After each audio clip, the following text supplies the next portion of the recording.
চলছে degree pass ও certificate course পরীক্ষা 2022। ইতিমধ্যেই সকল বিষয়ের প্রথম পত্র পরীক্ষা শেষ হয়ে গেছে। আশা করি আমার স্নেহস্পদ পরীক্ষার্থীবৃন্দ তোমাদের পরীক্ষা খুব ভালো হচ্ছে, আর এখন নিশ্চয়ই তোমরা তোমাদের পরবর্তী পরীক্ষাগুলো শেষ মুহূর্তের প্রস্তুতি সেরে নিচ্ছ। তোমাদের এই প্রস্তুতিকে আরো একটু সহজ করার প্রয়াসেই আমার আজকের এই ভিডিও। আমি লুৎফর রহমান, প্রভাষক, রাষ্ট্রবিজ্ঞান বিভাগ, শহীদ সাহেদ হাজারী কলেজ, তোমাদের নতুন একটি ভিডিওতে স্বাগত জানাচ্ছি।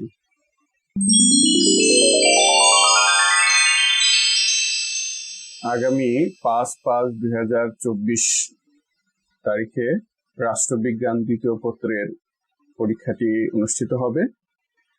এই পরীক্ষার পূর্বের কদিন আমি তোমাদের সাথে রাষ্ট্রবিজ্ঞান দ্বিতীয় পত্রের সাজেশন নিয়ে কথা বলবো। আশা করি তোমরা আমার সাথেই থাকবে। আজকের ভিডিওতে ক বিভাগের প্রশ্ন নিয়ে কথা বলবো। তোমরা জানো যে ক বিভাগের প্রশ্নগুলোই হয় যে ছোট করে, একেবারেই ছোট সংক্ষিপ্ত প্রশ্ন। বেশ কিছু প্রশ্নই আমাদের রয়েছে, আমরা একে একে প্রশ্নের উত্তর সহ প্রশ্নগুলো একটু দেখি। চলো, প্রথম প্রশ্নটি রয়েছে, constitution is the way of life the state chosen for itself. উক্তিটি কার? এরিস্টটলের। 2 নম্বর প্রশ্নটি হচ্ছে, সংশোধন পদ্ধতি অনুসারে সংবিধান কত প্রকার? সংশোধন পদ্ধতি অনুসারে সংবিধান 2 প্রকার। 3 নম্বর প্রশ্নটি হচ্ছে, সংবিধান প্রতিষ্ঠার কয়টি পদ্ধতি আছে? সংবিধান প্রতিষ্ঠার 4টি পদ্ধতি রয়েছে। পরের প্রশ্নগুলো দেখি। একটি রাষ্ট্রের সর্বোচ্চ আইন কোনটি? সংবিধান। পরের প্রশ্ন, গণতন্ত্রের বিপরীত রূপ কোনটি? একনায়কতন্ত্র। 6 নম্বর প্রশ্ন হচ্ছে, ফুয়েডাস শব্দের অর্থ কি? এর অর্থ হচ্ছে মিলন বা সন্ধি। 7 নম্বর প্রশ্নটি হচ্ছে, গ্রিক শব্দ ডেমোস এর অর্থ কি? এর অর্থ হচ্ছে জনগণ। 8 নম্বর প্রশ্নটি হচ্ছে, সংসদীয় সরকার ব্যবস্থা প্রধান কে? প্রধানমন্ত্রী। 9 নম্বর প্রশ্নটি হচ্ছে, সরকারের চতুর্থ অঙ্গ কোনটি? নির্বাচক মণ্ডলী। নম্বর প্রশ্নটি হচ্ছে, কোন ধরনের সরকার ব্যবস্থায় শাসন বিভাগ আইন বিভাগের নিকট দায়ী থাকে? সংসদীয় বা মন্ত্রী পরিষদ শাসিত সরকার ব্যবস্থায়। 11 নম্বর প্রশ্ন হচ্ছে, নির্বাচক মণ্ডলী কারা? যারা আইনসভা বা নির্বাচক সংস্থায় প্রতিনিধি নির্বাচনে আইনগত মণ্ডলী, তাই নির্বাচক মণ্ডলী। 12 নম্বর প্রশ্ন হচ্ছে, দ্য স্পিরিট অফ লস রচয়িতা কে? ফরাসি দার্শনিক মন্টেস্কো। 13 নম্বর প্রশ্নটি হচ্ছে, রাজতন্ত্র কি?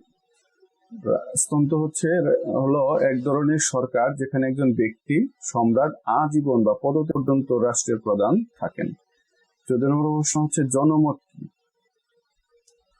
কোন নির্দিষ্ট জাতীয় সমস্যার উপর জনগণের সংগঠিত অভিমতকে জনমত বলে।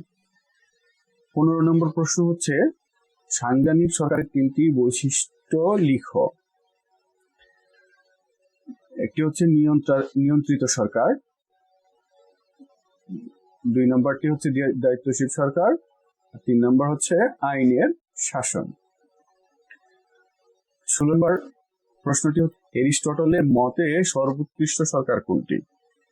পলিটি বা মধ্যতন্ত্র।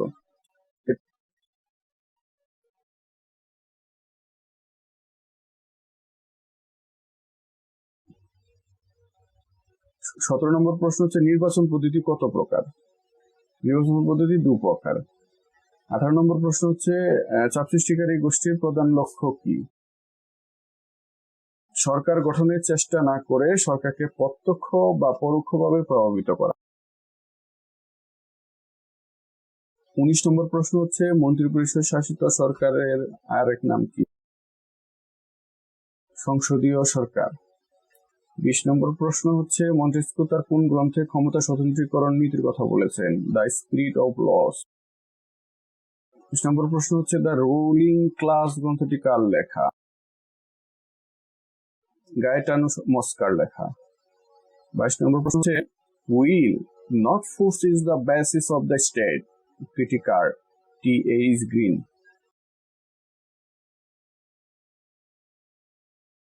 23 নম্বর প্রশ্নটি হচ্ছে, ব্রিটেনের সর্বোচ্চ আপিল আদালতের নাম কি? লর্ডসভা। 24 নম্বর প্রশ্ন হচ্ছে মার্কিন যুক্তরাষ্ট্রের জনক কে? George Washington. 25 নম্বর প্রশ্ন হচ্ছে মার্কিন যুক্তরাষ্ট্রের অঙ্গরাজ্য কয়টি? 50টি। 26 নম্বর প্রশ্ন হচ্ছে মার্কিন যুক্তরাষ্ট্রের ভেটো ক্ষমতা কে প্রয়োগ করেন? রাষ্ট্রপতি, মার্কিন রাষ্ট্রপতি। 27 নম্বর প্রশ্ন হচ্ছে মার্কিন কত 27 বার। কোন বই তো ভুল দেওয়া আছে, 26 দেওয়া আছে, এটা ঠিক না, 27 বার সংশোধন করা হয়েছে।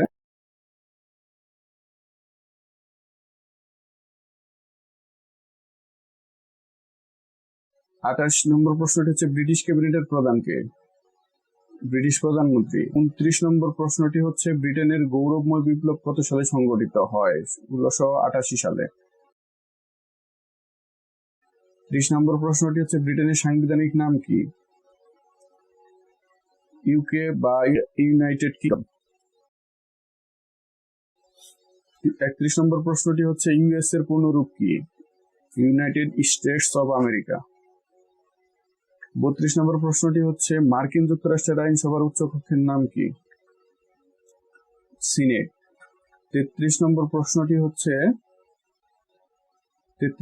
প্রশ্নটি হচ্ছে মার্কিন সংবিধানের অভিভাবক কে?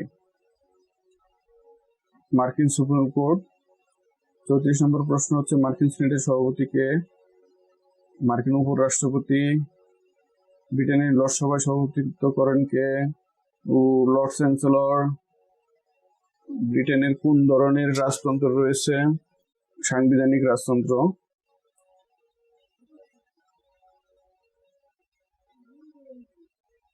37 নম্বর প্রশ্নটি হচ্ছে মার্কিন যুক্তরাষ্ট্রের প্রেসিডেন্ট কত বছরের জন্য নির্বাচিত হন? 4 বছরের জন্য। 38 নম্বর প্রশ্ন হচ্ছে মার্কিন কংগ্রেসের নিম্নকক্ষের নাম কি? প্রতিনিধি সভা বা হাউস অব পিপল। 39 নম্বর প্রশ্নটি হচ্ছে ব্রিটিশ কমন সভার সদস্য কতজন? 650 জন। ব্রিটেনের সংবিধান কোন ধরনের? অলিখিত ও সুপরিবর্তনীয়। 41 নম্বর প্রশ্নটি হচ্ছে ভেটো কি? কংগ্রেস কর্তৃক প্রণীত কোনো বিল রাষ্ট্রপতির অনুমোদনের জন্য উপস্থিত হলে তিনি তাতে স্বাক্ষর না দিয়ে ফিরিয়ে দিতে পারেন, যা ভেটো নামে পরিচিত। 42 নম্বর প্রশ্নটি হচ্ছে মার্কিন সিনেটের সদস্যরা কত বছরের জন্য নির্বাচিত হন? 6 বছরের জন্য। 43 নম্বর প্রশ্নটি হচ্ছে ব্রিটিশ পার্লামেন্টের উচ্চকক্ষের নাম কি? লর্ডসভা। 44 নম্বর প্রশ্ন হচ্ছে ইউকে এর পূর্ণরূপ কোনটি? United kingdom. 45 নম্বর প্রশ্ন হচ্ছে ফেডারেশন শব্দটির উৎপত্তি হচ্ছে কোন শব্দ থেকে? ফেডাস, গ্রিক শব্দ ফেডাস থেকে।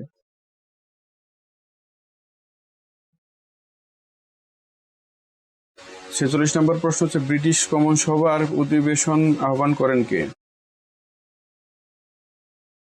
রাজা বা রানী। 47 নম্বর প্রশ্ন হচ্ছে মার্কিন প্রতিনিধি সভার সদস্য কতজন?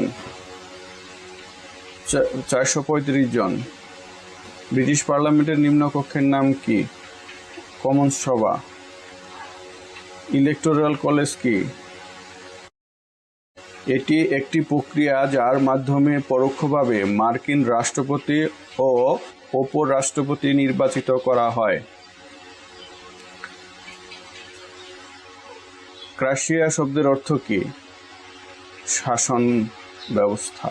তোমাদের সুস্বাস্থ্য ও নিরাপদ জীবনের প্রত্যাশা রেখে আজকের মতো ভিডিওটি এখানেই শেষ করছি। সবার জন্য শুভকামনা।